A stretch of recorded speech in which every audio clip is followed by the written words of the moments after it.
Thank you, Lord Provost. Item 9.11 was taken earlier in the agenda, so it takes you to 9.12, the emergency motion by Councillor McVeigh on Edinburgh's COVID restriction level. Councillor McVeigh, to move the motion. Thank you very much, Lord Provost, and it looks like this is another motion that potentially will have all-party support, and I'm grateful to colleagues across the chamber for that. The First Minister said yesterday that Edinburgh's numbers are ticking up, and the First Minister is, of course, absolutely correct. But our point is not about arguing, for us to argue the data, of what the data is saying in relation to point 1 and 2. Our point is very clear, and I've been very consistent every time we've talked about this, that it is about the advice from public health officials and what their recommendation is to where things sit. That is the judgment that I think we should be following, and that is the judgment that I think should have led Edinburgh into level 2. These are difficult judgments. There's no getting away from that. And and I don't think anybody on this call on this meeting, or indeed anybody in the country, would trade places with the First Minister over the last 8 months. And the First Minister has done an absolutely outstanding job in leading us through it. There is a possibility that the Cabinet took a decision which in the end will be right, in terms of a judgment that seemed to overrule the recommendations of public health officials, and we will see in the coming days and weeks what our numbers are and how that public health advice changes. But the fundamental is we have been waiting as a city for our numbers to dip down. They have done, even though they're ticking back up again. And that is what we're waiting on quite consistently through all our engagement, to get to an additional a lower tier, lower level of restrictions, and again move forward towards a closer version of normal. I don't think, Lord Provost, many people win fivers betting against the First Minister's judgment, but in this instance I do feel the Cabinet should have followed the public health advice and led Edinburgh into level 2, and very much hope that our numbers reflect that ongoing process. Our emergency motion obviously does not say that Edinburgh should be in level 2. It depends entirely on the public health advice, but it does say if that decision is taken again, we should look to support our businesses even more. As I said previously, there are acute challenges facing our city centre, our hospitality industry, and the impact on jobs in Edinburgh is more serious than the rest of the country. The national average is not, unfortunately, where we are. We are in a worse position than that, and we do need additional support for business in order to stave that off. I am going to continue that engagement with government, as I have been for the weeks and months prior, and we will continue to try and ensure that we get not only the appropriate level of restriction, but the appropriate level of support in how we go forward as a capital city, because, and I'll say it again, I said it, I think, leaders when we talked earlier, our city is an incredibly vibrant, amazing place to live, and that is in no small part thanks to the businesses who have done an absolutely outstanding job keeping us safe, building their offer in the city to us in as safe a way as possible. So we have to support those businesses through this, get to a position next year where hopefully the vaccine, which I saw figures today saying that the first 5,000 people had now been vaccinated in Scotland, which is a fantastic ramp up in the last few days, and we'll see that continue going forward. All power to their elbow in terms of vaccinating the population and getting us to a position where we can all live a much more normal version of our lives and enjoy everything that this fantastic city has to offer. The last thing I want to say, Lord Provost, is our success in suppressing the virus and eradicating the virus is still inextricably linked, as I said in response to Councillor Howie's question earlier on, to our ability and our willingness to follow the guidance. We must continue to do so. We cannot allow ourselves to fall into a situation where we start throwing out that advice, we start throwing out that guidance, and we live differently, because the inevitable consequence of that will be an increase in transmissions, an increase in fatalities, and an increase in restrictions right across our city and our country. So we must continue to follow the guidance that's applicable to our area. It is of vital importance that we do so for the health of our communities, the health of our residents, and the well-being of everyone in Edinburgh. So I'm happy to propose. Thank you, Councillor McVeigh. And to second the emergency motion, Councillor Day. Thank you, Lord Provost, and I'll try and be a bit quite brief as well. I think Councillor McVeigh's highlighted most of the issues. Tier 2 criteria is Tier 2 criteria. It's not about moving the goals to suit yourself. I simply don't agree with the cabinet decision being right. In my opinion, and given the public health guidance, it was clearly wrong. And sometimes it's okay for the Deputy First Minister or the First Minister to accept that they got it wrong. And I think a number of people have tweeted that in the last few days shows the support for them. Figures in Edinburgh that are lower than other cities across Scotland who've been retained in Tier 2 while Edinburgh had no shift. A number of the cities neighbouring us on Tier 4 reduced to Tier 3, but Edinburgh left hanging yet again.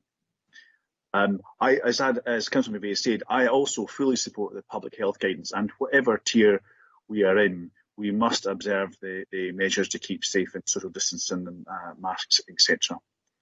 However, I do feel that Edinburgh has been unfairly targeted, and I yet don't understand why we have not had the fair treatment that I think we deserve. The impact on businesses will be horrific. The impact on our citizens will take some time to recover from. I hope that the Scottish Government take heed of the representations that the Council Leader has made to them and many others and reverse their decision, or at least reconsider some of the Tier 3 arrangements. On that basis, Lord Provost, I'm happy to second this motion. Thank you, Councillor Day. Contributions, Councillor White. Thank you, Lord Provost. I don't intend to speak for long on this, but the issue I have with the motion, we're not going to oppose the motion because we feel it's worth having consensus on this to argue Edinburgh's case.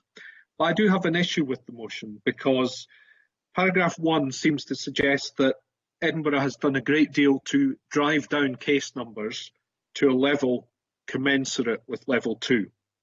I think it's worth pointing out to the Council Leader, Lord Provost, that while this is about more than just the numbers and the statistics, it is very important in making our case that we use the information that's available to us. And that first paragraph seems to suggest that somehow our figures were at level 3. Well, they were back briefly round about the time of Freshers' Week at the end of September, start of October. Ever since then, they have been below that. And when the level system came in on the 23rd of October, our number was about 100 cases per 100,000. That is below the middle of level 2.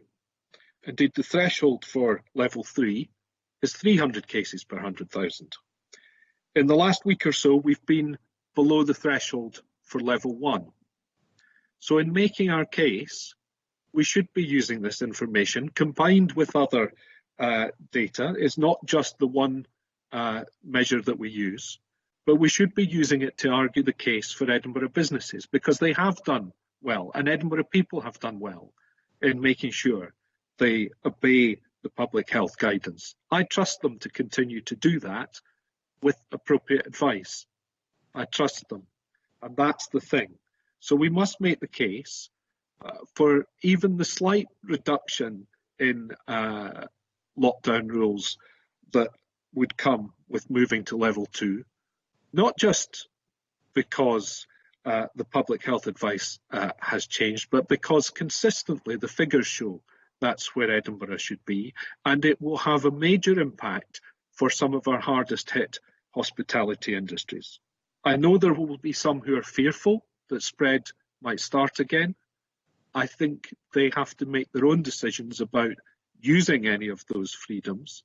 But for those running our hospitality businesses, this could be the difference between closing this Christmas forever or being able to hold off into the new year until the vaccine takes effect. That's what we must fight for Edinburgh for. Thank you, Lord Provost. Thank you, Councillor White. Councillor Cameron. Thank you, Lord Provost. I would just like to echo my support in particular for the part of the emergency motion about requesting funding from the Scottish Government for Edinburgh to help us support our economic recovery and support the hospitality and tourism sector that's most hardest hit. There are also a number of small businesses, traders, freelancers who have yet to receive any government support of any kind. And as I said earlier, whilst Kate Forbes' announcement is very welcome, it's going to take time to process that and get that out to people. So please, if the Scottish Government intend to keep us in level 3, please support us with the resources we need, because we're losing income in all sorts of ways, through parking, through our bus fares and all sorts. And these are jobs and livelihoods. And you know, I'm heartened to see the council leader make these remarks today, and I hope that collectively, in the spirit of the theme of consensus today, that we can achieve success in supporting our economy, in rebuilding a tourism strategy that is good for the city, that is sustainable and safe. And I just want to echo my thanks to the businesses and the residents of Edinburgh who are adhering to all the social restrictions, who are being responsible. And I hope that this has an impact and, as I say, has some success for us as a city. Thank you, Lord Provost. Thank you, Councillor Cameron. Councillor Gardner. Thank you, Lord Provost. I just wanted to talk about the public health dimension, about which the council leader mentioned in his closing remarks. I don't claim to be a public health expert. I don't think anybody in this chamber is. I unfortunately know the consequence of COVID. A family friend in the early days of COVID contracted the virus and was unable to get into the Western General for several weeks, and only got in the latter stages of his life. The impact of that will remain with his family and the community that he lives in forever now. So it is a public health pandemic. I think that it's important to keep, at whatever level that we're in, we always need to recognise that and go about our business in that way over Christmas and beyond Christmas. And I think the council leader's remarks in that regard are really of merit. I think it's good that the levels are falling in the city, and that's due to citizens observing the good practices. And I hope that can continue, because, as I say, the consequences are terrible. I realise that businesses in the city are not doing well, and that's not good in any shape or form. But equally, the consequences of somebody in your family contracting the virus are absolutely catastrophic. So I just wanted to put that into its context, Lord Provost. Thank you. Thank you, Councillor Gardner. Councillor Jim Campbell. Thank you, Lord Provost. I'm glad that we are moving to a consensus in this, because it's of huge import to the city that we try and argue the case for the minimum restrictions that are consistent with public health. And I'm sure the council leader and other councillors will remember I brought a motion forward in this in August, where we might have considered this, and I regret that it didn't get sufficient support at that time. What I would say is I thank the council leader for sharing the letter from the Deputy First Minister, and I understand from that letter that the Deputy First Minister is making the argument about a degree of judgment being involved in the decision. I think the difficulty with that is that the citizens of Edinburgh have changed their behaviour, and it's the change in behaviour of our citizens that have resulted in us having much lower levels of infection. And I think the citizens should be able to see how their behaviour is going to be, how that change in behaviour will be rewarded in the future. And they can all see that cases in Edinburgh have come down dramatically. And as Councillor White explained, they've been more at the boundary between level 1 and level 2 since the end of October. And the citizens may well ask us why we've not been fighting that case for them. suggesting that Edinburgh should have been in level 2 potentially many weeks ago, and certainly should be in level 2 now, because I think citizens expect to see that feedback loop. And so it's for that reason I'm very happy that we've come together and we are asking the Scottish Government to reconsider its thinking in light of the data and in light of the public health advice. And I very much hope they will take notice of this debate and of any correspondence that the Council sends in the future. Thank you, Lord Provost. Thank you, Councillor Campbell. Councillor Arthur. Thank you, Lord Provost. Earlier on, Councillor Lang thankfully reminded us it's only 15 days to Christmas. And what I'm clear on is that the decision not to go to level 2 probably will mean that people are going to lose their jobs as a result of that decision. And that's something that's quite concerning. So this is really a decision which the government has to make to balance the needs of the economy and also the wider public health question. But it is really important that that decision is based on science, not politics, and certainly not public opinion. I've got a small business owner in my ward who's actually watching this just now live. And I know that she's communicated with me many times about the stresses she's facing personally and also the stresses her business is facing. And I know that she's already made staff redundant in the weeks running up to Christmas. So impossible decision for her, but obviously for those employees, that's a very stark end of this year and start of next year for them. But I think she's looking at this webcast to see us all working together to stand up for Edinburgh and to ask the government to base their decisions based on science, not politics, and certainly not public opinion. Thank you, Lord Provost. Thank you, Councillor Arthur. I have no other contributions and no alternative positions, so are we agreed? Agreed. Agreed. Excellent, thank you. And I think, Gavin, that brings us to the end of today's business. It does indeed, yes, Lord Provost. Excellent. So despite a very full agenda today, we've managed to finish at an appropriate time. So well done, and thank you everybody for assisting in achieving that.